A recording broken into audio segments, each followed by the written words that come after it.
हवेच्या प्रवाहाचे एअरफ्लो वर्गीकरण प्रामुख्याने त्याच्या हालचालीच्या स्वरूपावर आधारित असते. मुख्यतः हवेच्या प्रवाहाचे 3 प्रकारात वर्गीकरण केले जाते.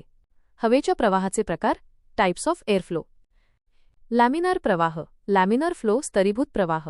स्वरूप, या प्रकारात हवेचे कण सरळ, समांतर आणि एकाच दिशेने युनिडायरेक्शनल वाहतात.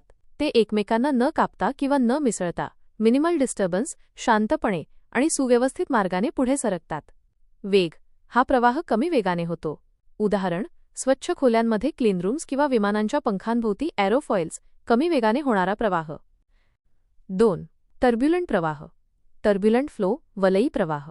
स्वरूप, या प्रकारात हवेचे कण अव्यवस्थित, कॅओटिक, यादृच्छिक, रँडम आणि अनेक दिशांनी नॉन युनिडायरेक्शनल फिरतात.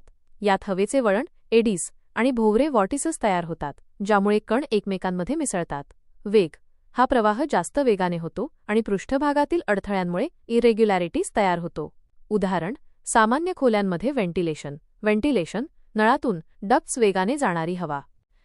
3. ट्रान्झिशनल प्रवाह, ट्रान्झिशनल फ्लो, संक्रमण प्रवाह.